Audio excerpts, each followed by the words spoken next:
Military reports from his army record a simple fact. Behind every liberated city were burned temples, mass executions, and tens of thousands of refugees.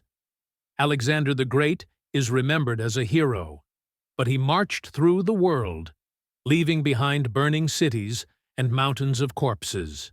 We're usually shown the image of a genius commander, a young king adored by his soldiers who brought civilization to the East. It's a beautiful legend, convenient and polished, like a school textbook. But if you strip away the glamour from this story, the picture changes. Behind the words "Great Campaign" lie burned capitals, mass executions, destroyed cities, and shattered lives. The further he went, the darker his path became. In this episode, we won't be admiring Alexander. We'll look at him in a way that's usually avoided, without censorship, without a heroic filter, without schoolboy romanticism. Not as a mythical demigod, but as a real person with a superiority complex, a tough character, and very bloody decisions. Мы обсудим, что на самом деле означало слово «завоевание» в его время. Как выглядел его поход для тех, кто не находился рядом с ним в штабе, а был под его армией. Почему одни города он щадил, а другие полностью уничтожал. Где заканчивалась стратегия и начиналась простая жестокость. Мы поговорим о сожжении Персеполя. Был ли это политический жест или пьяная месть? О том, как он справлялся с мятежами, что делал с пленными и как использовал страх как инструмент управления. He had outbursts of rage, killed his own people, and power gradually turned him toward tyranny. It's important to grasp a simple truth. Every great victory isn't just about arrows on a map and loud dates. It's about thousands of people who burned in their homes, were sold into slavery, or simply vanished in the dust of his campaigns. In the official history, they often don't get a word. We won't argue whether he was a genius. He knew how to win, that's a fact. But genius and monster sometimes coexist in the same body. And in Alexander's case, that line is particularly blurred. Next, we'll take a step-by-step look at the darkest moments of his campaigns. We'll view them not through the eyes of court historians, but from the perspective of an ordinary person who found themselves under his boot. And we'll try to honestly answer the question, who was he really? A great liberator, or a perfect conquest machine that didn't care whose bones it trampled to move forward? At the entrance of the temple, the word liberation is boldly carved into the stone slabs, and right beneath it lie the bodies of those who were just killed by that very word. The investigation team steps into the courtyard slowly, almost knee-deep in dust and silence. Before them stands the temple. Massive columns, a charred pediment, soot on the walls. At the threshold, a broken statue of the local god lies discarded, its head shattered and face cracked. Just above, a fresh inscription. Greek letters. Liberation. Not a prayer, not a king's name, a political slogan. Beneath it lie rows of bodies, already starting to darken in the sun. The locals. Men, old men, teenagers. Their hands are bound with straps featuring military fastenings. The locals don't use those. It's army gear. Some have ropes tied around their necks. Some are face down, others on their backs, eyes wide open. A few have gunshot wounds to their heads. There are no sounds of gunfire, of course. These are arrows and spears, but the handwriting is the same. A quick, showy execution. Investigators note that the city surrendered without a siege. The gates weren't broken down. They were opened. There are no signs of battering rams on the walls. Almost no dead on the ramparts. Instead, in the courtyard of the temple, there are neat piles of belongings. Bags of coins, women's jewelry, scrolls, Everything was gathered here as if people believed they wouldn't be touched in a sacred place. In the Chronicles written later by court historians, this scene is described differently.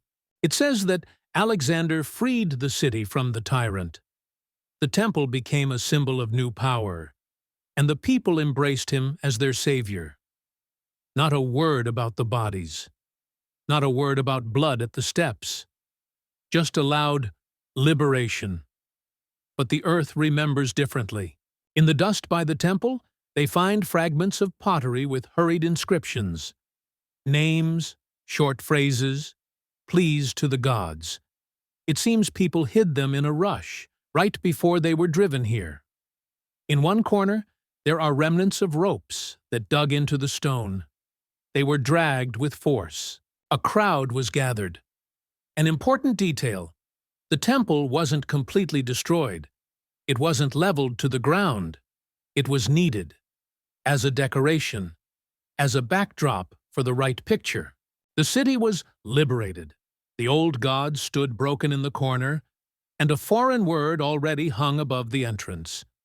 This is often how liberation looked through the eyes of Alexander. On maps, it was called the city taken with little resistance. In the court reports, it said, the townspeople welcomed the king with honors. In reality, it looked like a controlled execution at the temple, with a public sign saying, "Now you are free." Free from whom? From your rulers, from your gods, from your life. The marks on the bodies tell a story of haste and anxiety. Many were killed with more than one blow. Some had their stomachs pierced and were finished off afterward. 2 had broken arms, and they were broken before death. They were likely forced to reveal something or confess.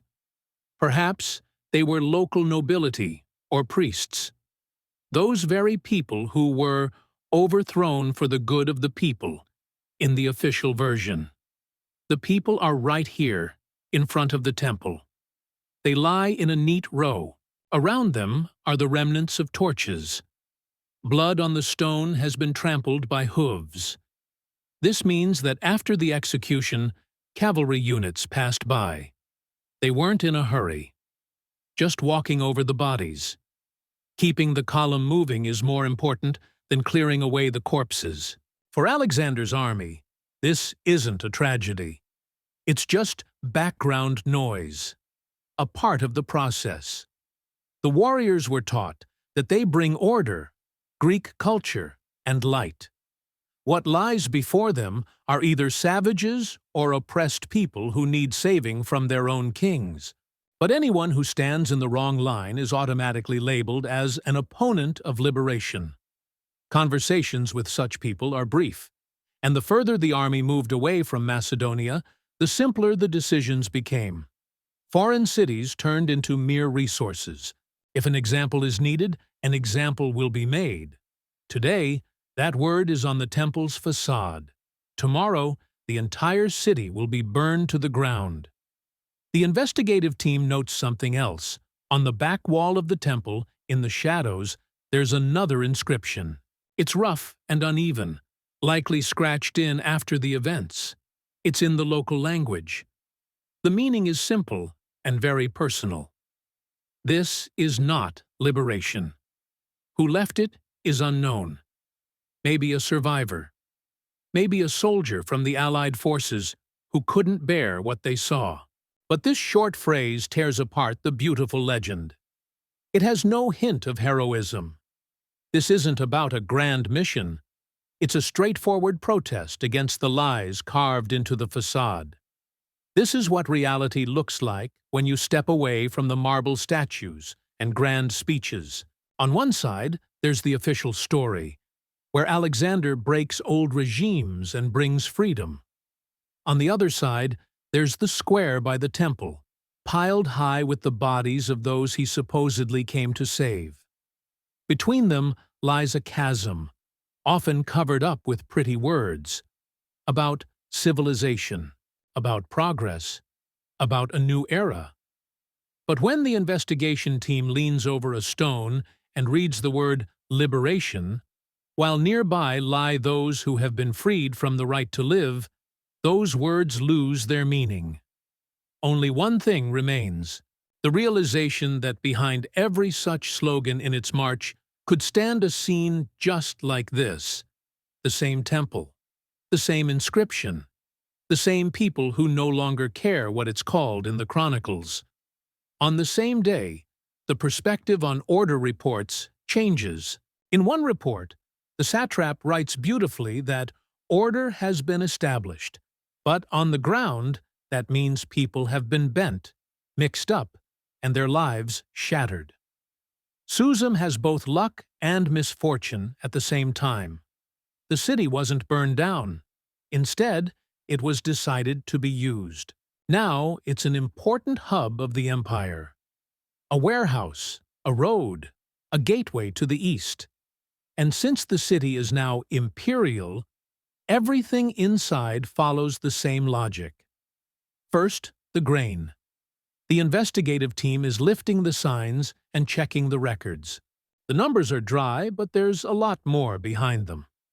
Almost all of the strategic grain has been taken from the granaries.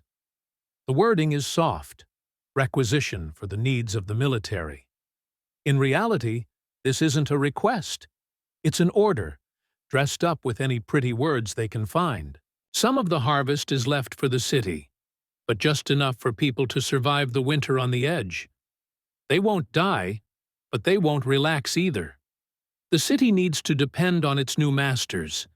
If you want to feed your family, serve, pay, listen. On paper, it makes sense. The army needs to eat. The warehouses should be full. But when investigators walk through the former barns, they find emptiness and echoes. Just scratched walls and traces of bags. It becomes clear they didn't just deplete supplies here, they drained the reserves of the future, beyond families. In one of the reports from the satrap, there's a phrase that makes you want to stop and read it twice. 300 families have been relocated. No names, no details, just a number, as if we're talking about bags of grain. But behind that number are caravans, shrouds on wagons, elderly people who no longer want to go anywhere, children who don't understand at all why they're being pulled from their homes. The official story is simple. Some locals are moved closer to key roads and fortresses. Others are sent to different cities in the empire. In reality, it's all about control. Break old ties, disrupt the usual way of life, make people rely less on their kin or community, and more on Alexander's power. Shuffle the population like a deck of cards. The satrap writes, "The likelihood of uprisings has decreased, but every relocation is a small personal disaster multiplied by hundreds, and they all hide behind the single word, relocated." Then come the marriages. This is presented as a gesture of reconciliation, the union of peoples, the blending of cultures.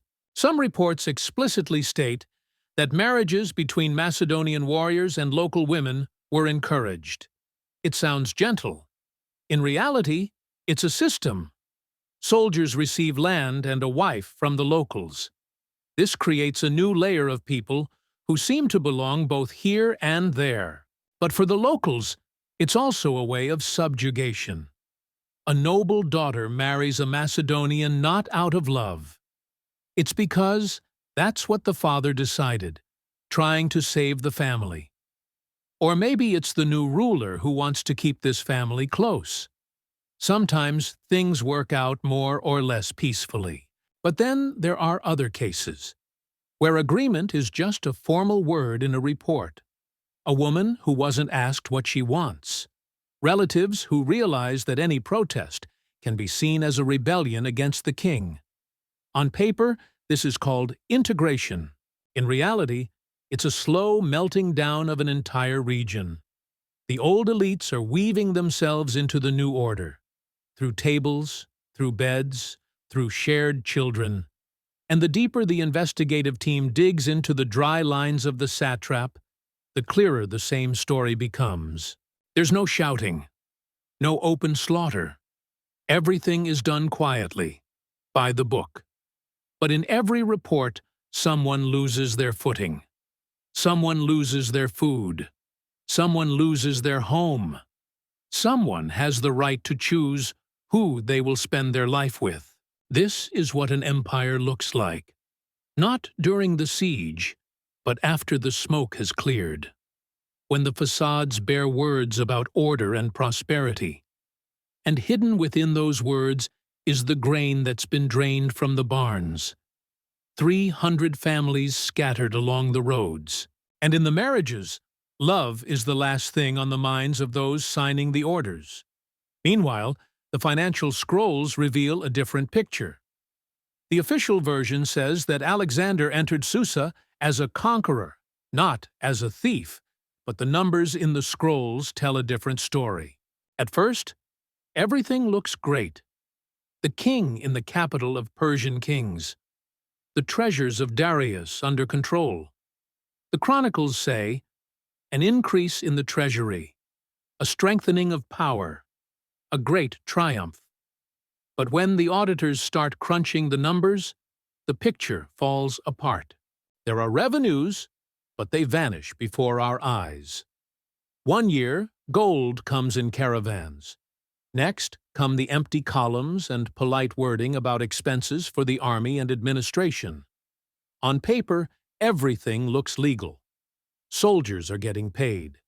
Cities receive funds for reconstruction. Generous rewards for generals, gifts for allies, donations to temples. There's not a single direct admission that someone just took money from the treasury for themselves. But if you look beyond the words at the bottom line, it tells a different story. After Susa, there's almost no money left. Alexander is throwing a grand wedding. Not romantic, but political. Mass gatherings, hundreds of weddings, feasts for the whole city. All of this is portrayed as a symbol of unity, a celebration of new times. But each of these feasts means silver, grain, wine, fabrics, payments to musicians, security, and craftsmen. In the treasury scrolls, it's all listed under one line: expenses for the celebrations. No details, but the scale is clear from indirect signs. After the celebrations, tax demands from the surrounding regions immediately increase. There are urgent levies being introduced.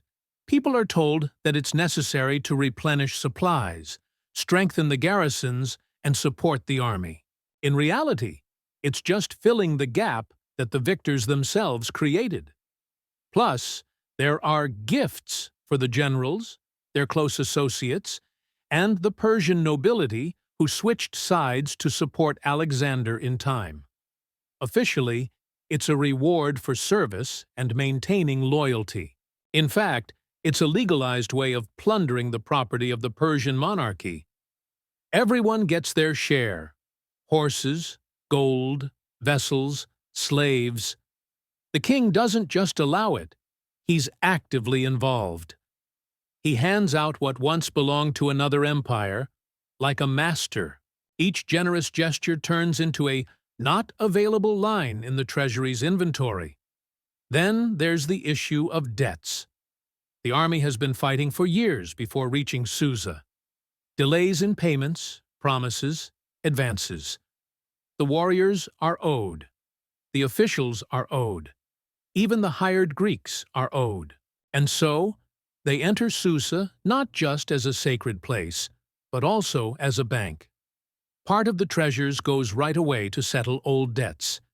They executed not only the Persian generals, but also their ledgers. Alexander swaps them for his own. He clears the list, settles old debts, and creates new ones. But now, he has to rely not on future victories, but on what he hasn't gathered yet.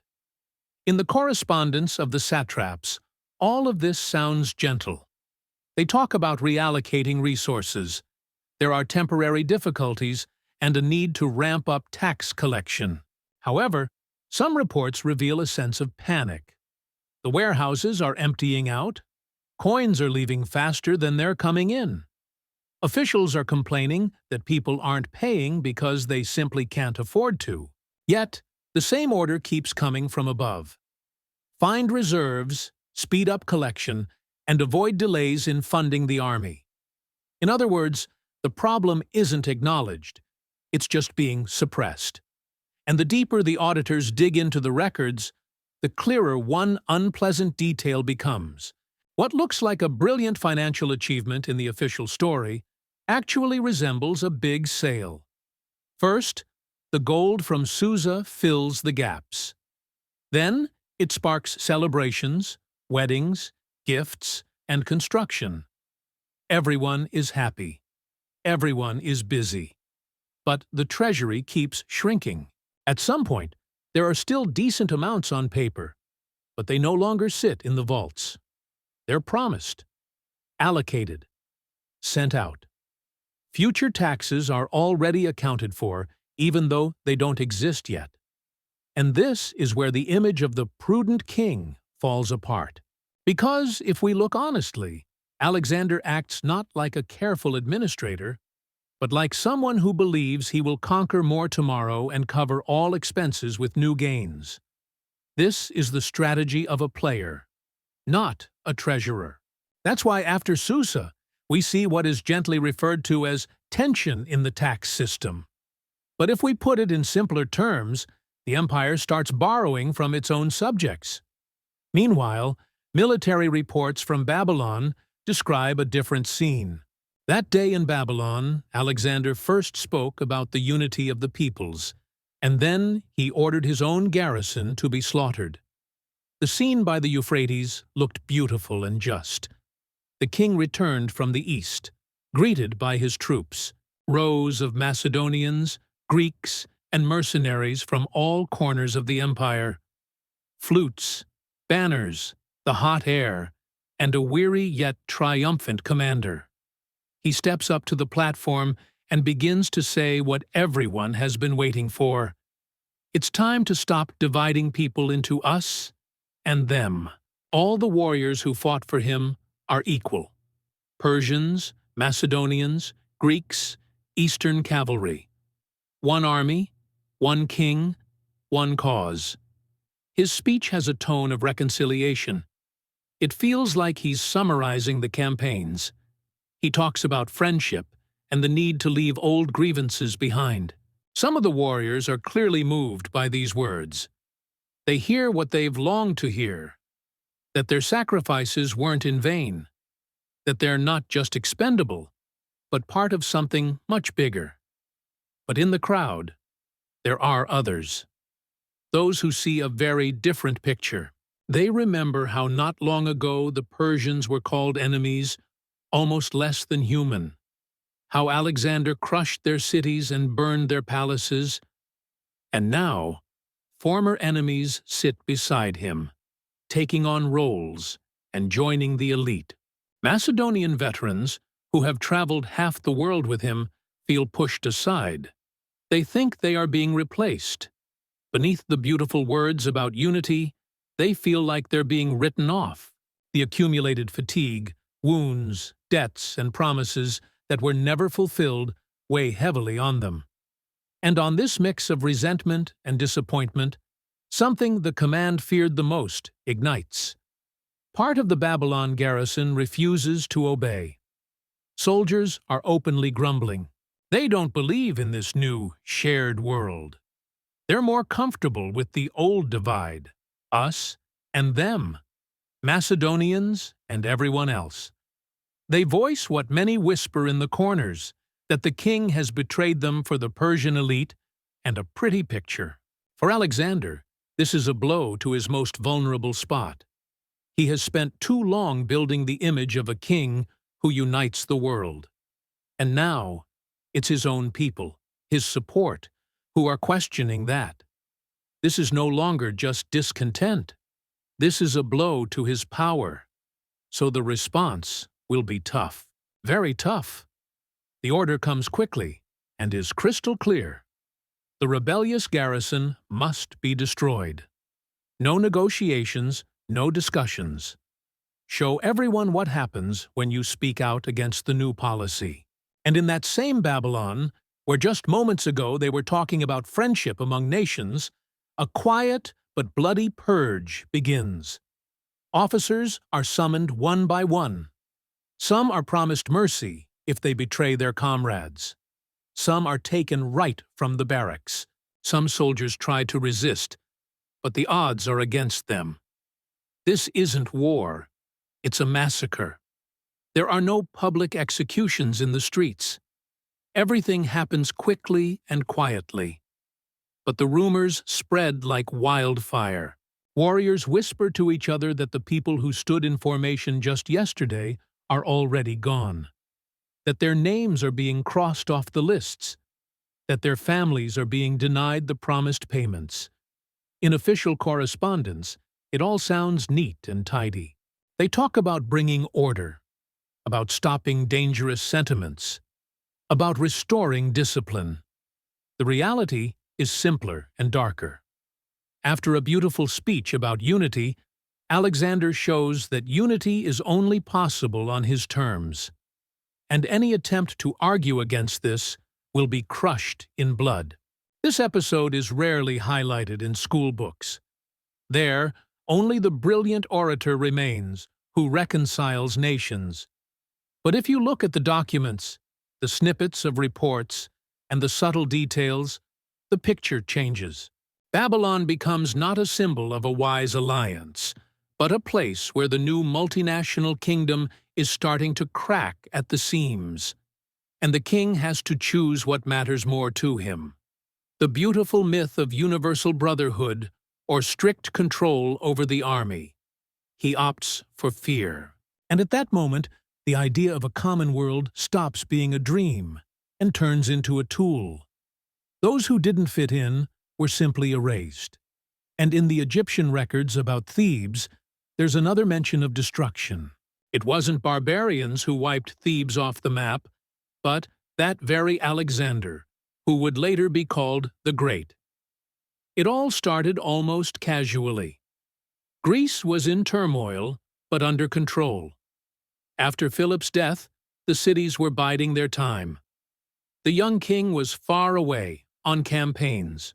Some felt his star had risen too quickly. Thebes decided it was time to act. A city with a history, filled with pride and memories of past victories. They've seen how Sparta once challenged the strong. Now, they're ready to do the same. In the city, those who despise the Macedonians are raising their heads. Rumors are spreading that Alexander has fallen in the east, that the army has been defeated, that they can shake off the yoke. Thebes is rising in rebellion. They're driving out the Macedonian garrison, closing the gates, preparing for a siege. They believe that all of Greece will stand with them. Athens will support, and Sparta will follow. The allies will join in too. But Alexander is alive, and he's on his way to them. He's moving so fast that it almost seems unreal. The marches, the transitions, the relentless pace. Thebes can't even grasp what's happening. They're still hearing about the dead king, while he's already standing at their walls. For Alexander, this isn't just another city. It's a dramatic moment. It's a test of their courage. He's giving the Thebans a chance to surrender. But inside the city, stubbornness has kicked in. They're all in until the end. The choice is made. And then the assault begins. The Macedonian army moves swiftly and with precision. Breached walls, street fighting, shouts, smoke, chaos. This isn't a heroic duel. It's a crushing defeat. The sacred band of Thebes, a legendary unit, is nearly wiped out.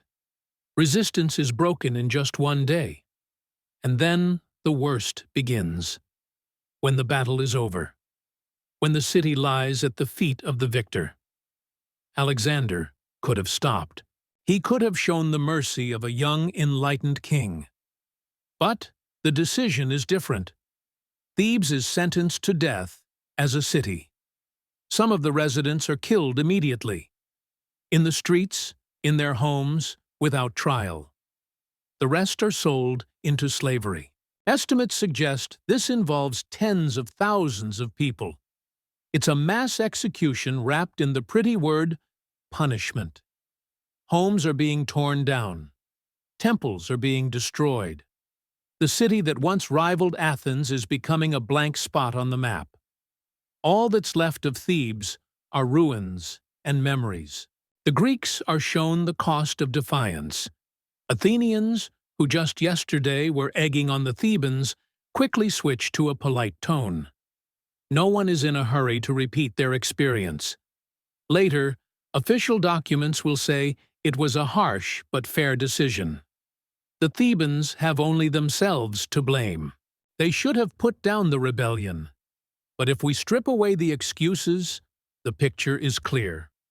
A young king, just starting to build his image as a unifier, crushes one of the oldest Greek city-states into dust. Not for strategy, but to teach a lesson. He shows everyone watching from Greece. There's no romance here, only power. Any city can be erased. Any history can be wiped clean. Later, when they paint a bright portrait of Alexander, this story will be softened. They'll leave a couple of dry lines, highlighting his genius, his great campaigns, and the blending of cultures. But somewhere in the margins of the Chronicles, there's a note. Thebes was destroyed by the king's order.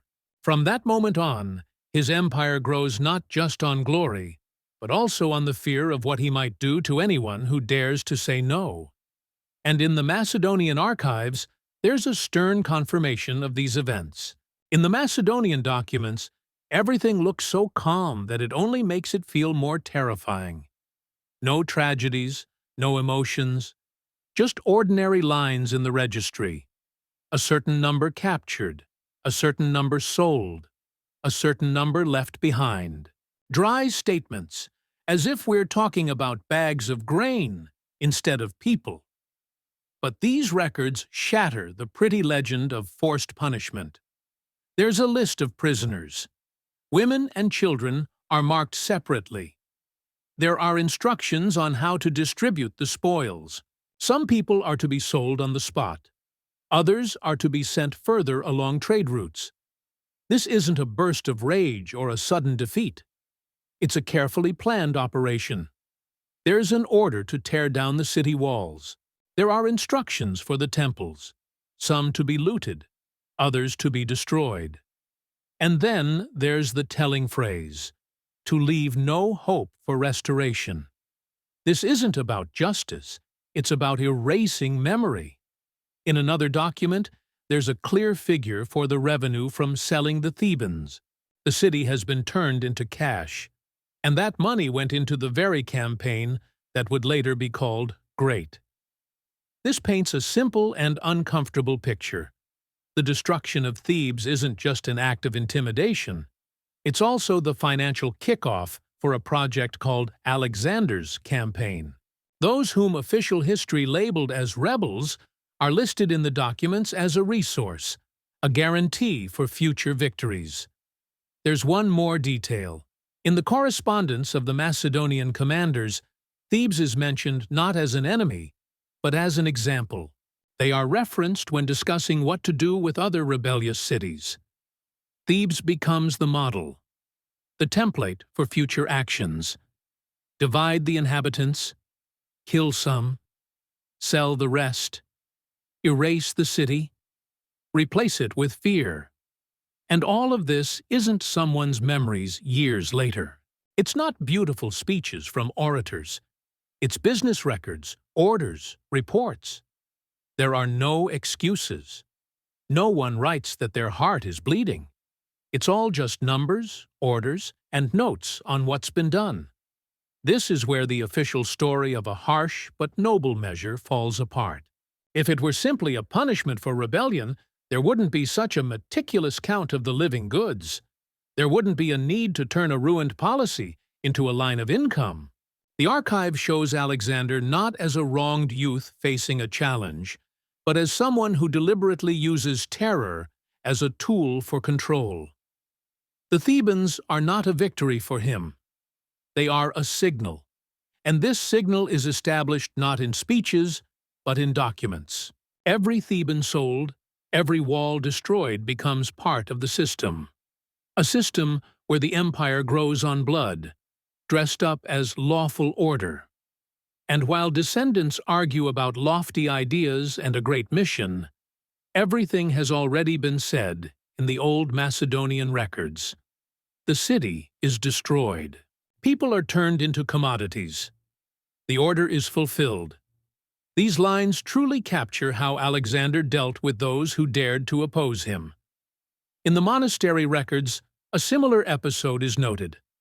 What we call the Great Era appears in the documents as a well-organized human trafficking operation. The monastery records are dry and tedious, lacking drama and heroes. Yet, it's precisely there that you'll find what is often left out of the glamorous tales of conquests. Old scribes don't think about legends. They focus on one thing: who, where, how much, and for how much. And then, among the usual records of lands, taxes, and gifts, a familiar pattern suddenly emerges. The same schemes we saw in Thebes are repeated almost exactly. A different city, a different time. But the logic remains the same. First, there's a note about suppression, almost wordless. A dry phrase stating that the resistance has ended and the walls are partially destroyed. Then comes the most unpleasant part: the listing. How many men were taken? How many women? How many children? Some were kept for the army's needs, while the rest are marked for sale. There's not a single line about guilt, not a word about a trial, just status and price. The city isn't even referred to as a city. It's described in the records as a place from which people and property were taken. From these accounts, it's clear that the destruction and looting weren't just emotional outbursts. This isn't a general outburst of a general's rage. It's a well-rehearsed mechanism that later gets calmly documented in records. As if we're talking about a shipment of goods that has passed through a warehouse, not about real people. Here's an interesting detail.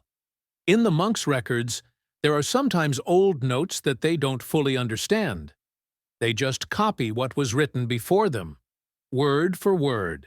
And among these words, a familiar formula appears, one we've seen in Macedonian documents. Where we expect to see a description of punishment, we find the word provision. The city, its people, and the land are all labeled as resources for maintaining the army. This means the idea is straightforward. A defiant city turns into both a wallet and a warehouse.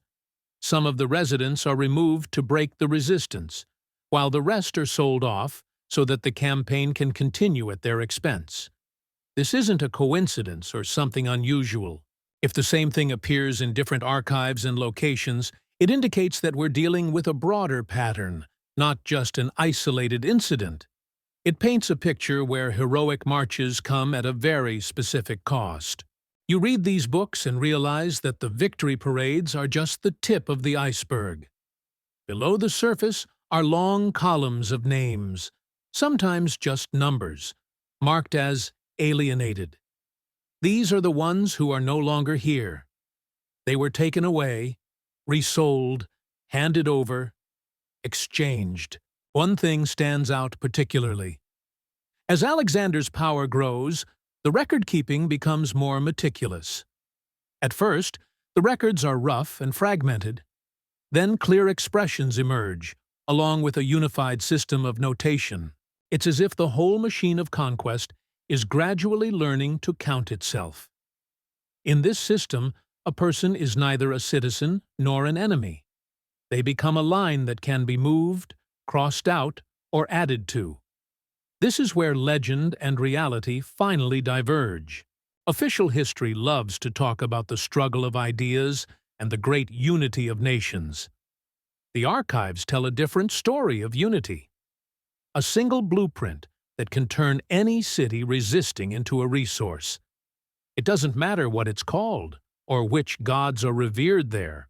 When you piece together Macedonian reports, monastery records, and later entries, the puzzle comes together. What we see isn't a series of tragedies, but a well-structured system. First comes fear, then destruction, followed by sale, and finally accounting. And all of this is signed by people whose names have barely reached us, because they loudly remember one person, Alexander. But the quiet numbers at the bottom of the pages reveal more about what his empire was really built on than any pamphlet could. And in the city inspection reports, another episode comes to light. In one of the city's inspection logs, next to the name of the city, there's a brief note: provision fully met. They don't write conquered, they don't write subdued, just provision. And next to it, there are columns: grain, livestock, oil, fabrics. And separately, in a different handwriting, as if carefully noted, a certain number of heads, a certain number of families, a certain number of young men, without the word people, without any clarifications. Formally, they are considered part of the military supply. In other words, something to be managed. These documents don't resemble a heroic epic at all. They feel more like an inventory of a warehouse. The city as a food reserve, people as a resource to support the army. One document lists the houses that will be confiscated. At the end, there's a note saying the owners have been relocated as ordered. Where they've gone, why, and under what conditions, nothing is said. But there's a signature from the responsible official and a mark indicating that the property has been accounted for. Such records keep popping up. A different city, a different year, another clerk.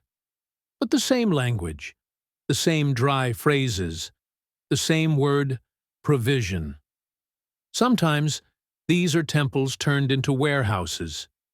Somewhere, the streets are cleared of their former inhabitants. Somewhere, there's a clear directive. Part of the young men are assigned to auxiliary units, while the rest are left to the discretion of the command. In other words, sold. The system doesn't reveal itself through loud proclamations. It reveals itself through repetition.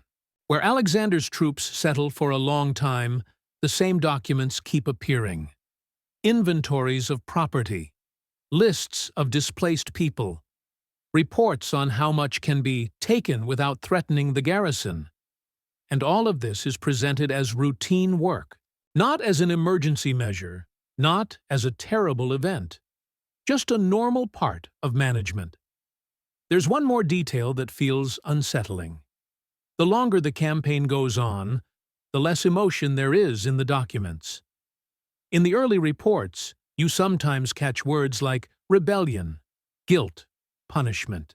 By the end of the campaign, there's almost no emotion left. It's just a clean outline. City, assessment, seizure, redistribution. In a later monastery record, a monk carefully copies old Macedonian entries. He doesn't comment, just notes them down. But sometimes he marks a cross next to certain entries, specifically where it mentions the transfer of people along with the land, as one unit. So in one column, you have fields, olive groves, houses, and in the next it says, families able to tend to this holding. No names, just numbers. This is what the shadow side of liberating cities looks like. In the official stories, there are new orders, cultural blends, and shiny coins. But in the local paperwork, you see the flip side of this mix. When there are too many old owners, they get pushed out. When there aren't enough hands, new ones are sent in. This exchange isn't depicted in mosaics, nor is it sung about at feasts. Yet, without it, the army simply couldn't survive for so long on someone else's dime. Each new allied city really went through the same grinder. Loyalty assessment, dealing with the excess. keeping track of those who remain. There are cities where, after pacification, the recorded population drops by almost half. No tales of slaughter, no descriptions of assaults. Just a few hundred families gone between two censuses. And right next to it, a cheerful line. The needs of the garrison are met. This is how archives reveal what is usually hidden behind the word grandeur. There are no grand speeches from Alexander, no solemn promises. Here, strict columns turn human life into a unit of account. And it's these columns that reveal the main nerve of the whole story. Conquests relied not just on the genius of the commander and the bravery of the soldiers. They depended on the fact that every defiant city was seen in advance as a commodity and a reserve of strength. This isn't random cruelty in war. It's an embedded principle. This is how an empire is built, where the word supply speaks of people more than any legends of glory. Meanwhile, in the capital's records, another identical case is discovered. In one dry monastery list, Alexander appears not as a hero, but as an owner of living goods. A monk sits over the parchment, copying old entries. Not myths, not legends, just accounting books, things no one intended to read aloud. The city, the valuation, the seizure, the redistribution. In these lines, the campaign doesn't resemble a feat. It looks more like a chain of transactions. Here's a record, a list of lands, fields, olive groves, houses, everything neatly organized in columns. Then there's a brief note, families capable of managing this estate. Not names, not stories, just a number. And next to it, the little cross that the monk would mark. A tiny sign where people are listed in line with the land, like part of the property. That's what freedom looks like, stripped of all embellishments. They can talk about justice and a new order in the square. Songs might celebrate glory, cultural blends, and the shine of coins. But the paperwork tells a different story. If there are too many old owners, they're removed. It's written in one of the records. Lands are redistributed. Excess families are eliminated. No details. No descriptions of where or how. They simply vanish between one entry and the next. And if there aren't enough hands, new ones are sent in, from other conquered cities. The same wording. Families capable of serving. It's as if we're talking about draft animals instead of people. This kind of exchange isn't depicted in mosaics. It's not remembered at feasts. Yet, it's what keeps this whole machine running. The army survives not just on plunder, but also by feeding off people. Every new Allied policy goes through the same process. First, there's a loyalty check. Who's ready to obey, and who isn't? Then comes the quiet cleansing. Those who don't fit are removed from the equation. Not always with a sword. Sometimes through exile. Sometimes through hunger that suddenly arrives after a change of rulers. The archive doesn't capture the screams. It shows the outcome. In one city, after the pacification, the number of households drops by almost half. Not in the enemy's tale, in the official census. There were so many, and now there are half as many. And right next to it, a cheerful line. The needs of the garrison are met, as if it's just bookkeeping. Behind every word met are someone's homes that no longer exist.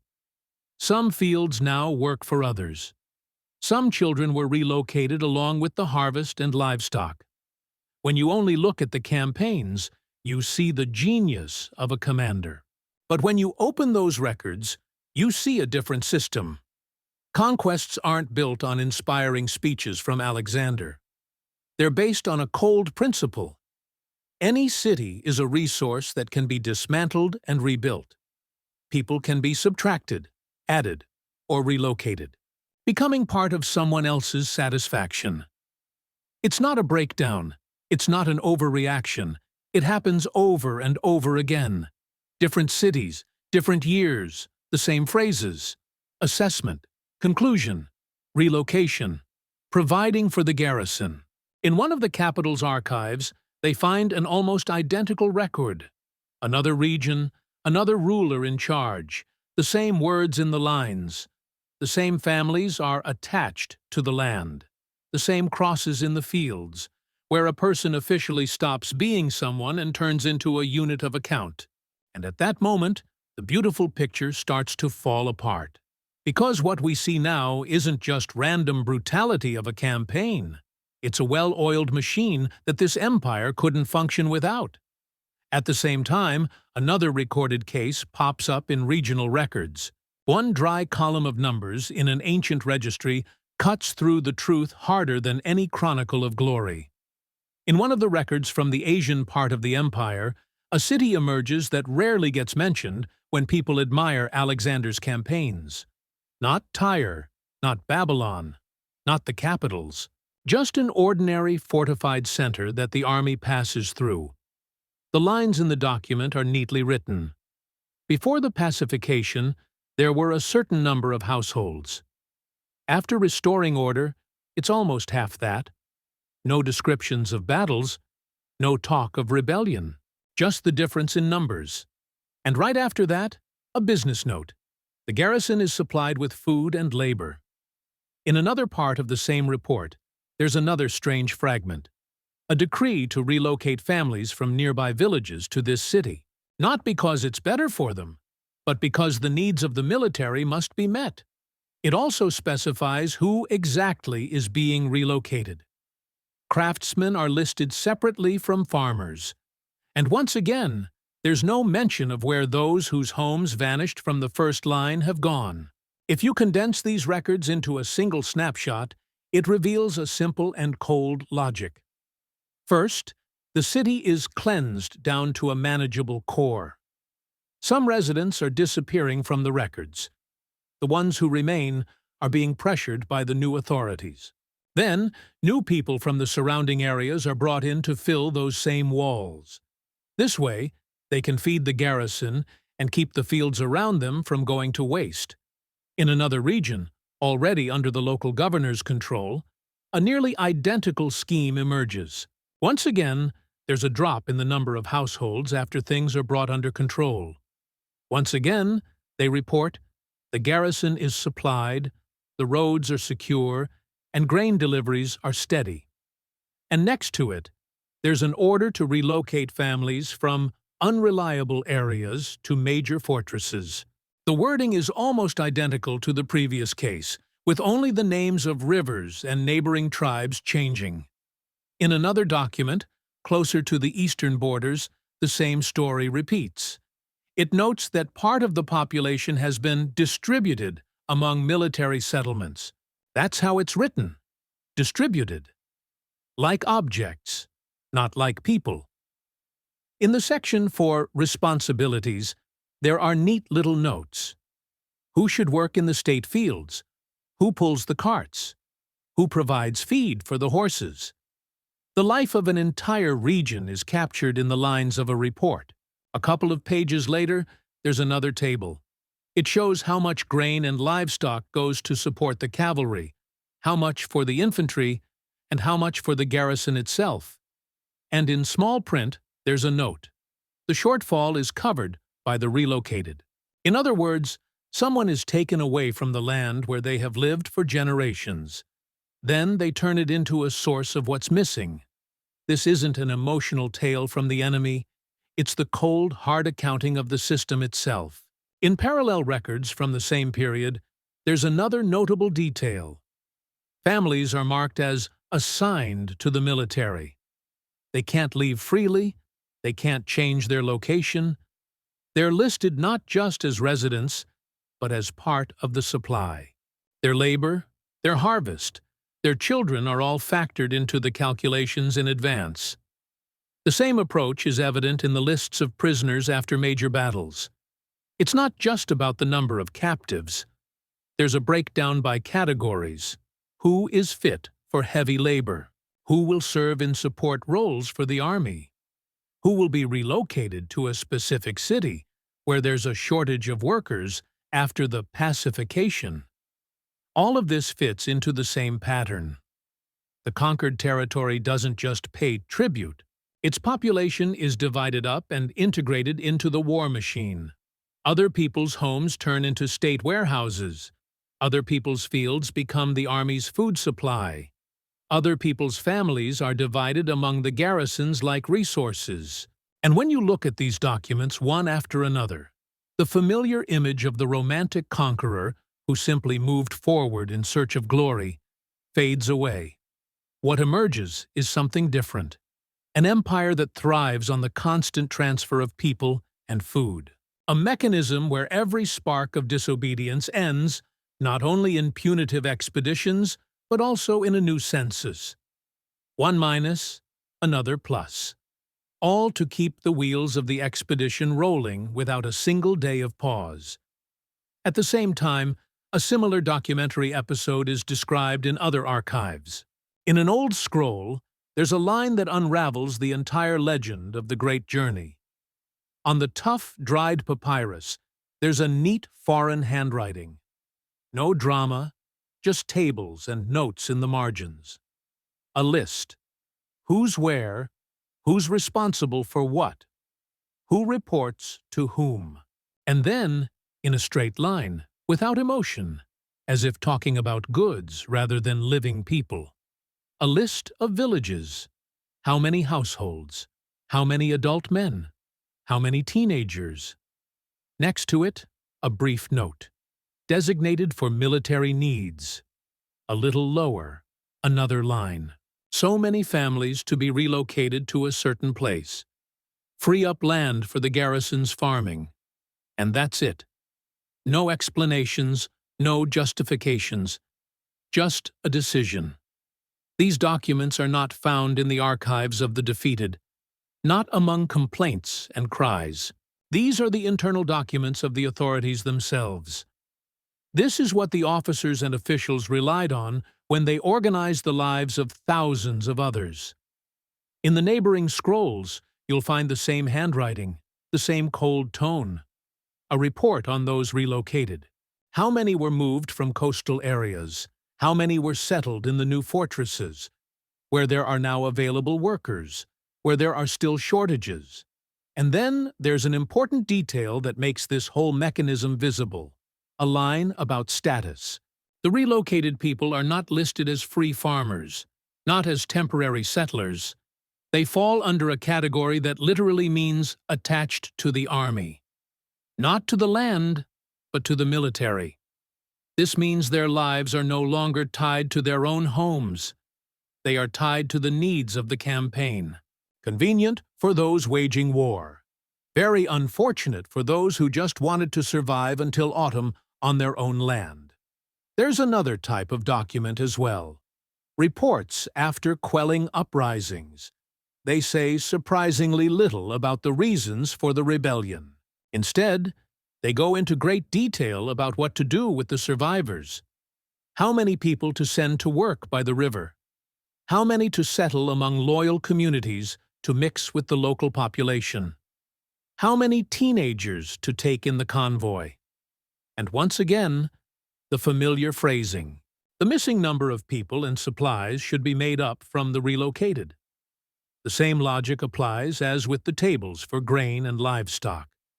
If there's a shortage, we'll move it, tear it away, or push harder. These reports hardly ever mention the word mercy, but the word useful comes up a lot. Useful for the garrison, useful for transportation, useful for building a new base. A person exists only to the extent that they fit the needs of the campaign. Within these documents, there's no image of a heroic commander. Instead, another kind of hero is very clearly visible. A military administration waging its quiet war. Not with swords, but with paperwork. Every new victory quickly turns into lines of reports. So many prisoners. So many displaced people. So many moved from the status of free to the status of attached. And this isn't an isolated case. Similar formulas and columns pop up in documents from different corners of the empire, different cities, different peoples, but the same handwriting of the system. Conquest doesn't end on the battlefield. It continues in lists, censuses, and orders. In these archives, there's no familiar drama, no tears, no shouts. But it's here that we see what usually hides behind the beautiful words of glory and great campaigns. Once resistance fades away, the accounting begins. And there, in the silence of the archive halls, the true scale of what this empire was built upon becomes clear. At the same time, similar facts are recorded in comparable archive cases. Official history loves to talk about geniuses and heroic deeds, but the archives honestly reveal what it was really based on. If you look not at the legends, but at the documents, a very simple and uncomfortable picture emerges. In some cases, there are tables with grain, livestock, and silver. In others, the same tables, but instead of bulls and bags, there are people. The same logic, the same tone. No drama, no emotions, just dry facts. So many relocated, so many left with the garrison, so many allocated for building fortifications. And this is where the beautiful picture of a victorious campaign breaks down. We usually see Alexander as the liberator of cities, the one who brings order and culture. But in the documents, this order looks like a network for tracking and redistributing bodies. Not citizens, not subjects, but just bodies. A person walks alongside a donkey and a cart. One category, one approach. Some documents even resemble user manuals for living beings. Some are granted refugee status, while others are temporarily allowed to stay, but with a note, subject to relocation at the first opportunity.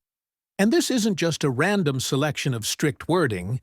At the same time, similar phrases are surfacing in archives from other regions. Other scribes, a different dialect, the same cold meaning. After the siege of one city, they write about how many families were allocated for the needs of the camp. After pacifying another region, they note how many young men were designated for long service with the supply train.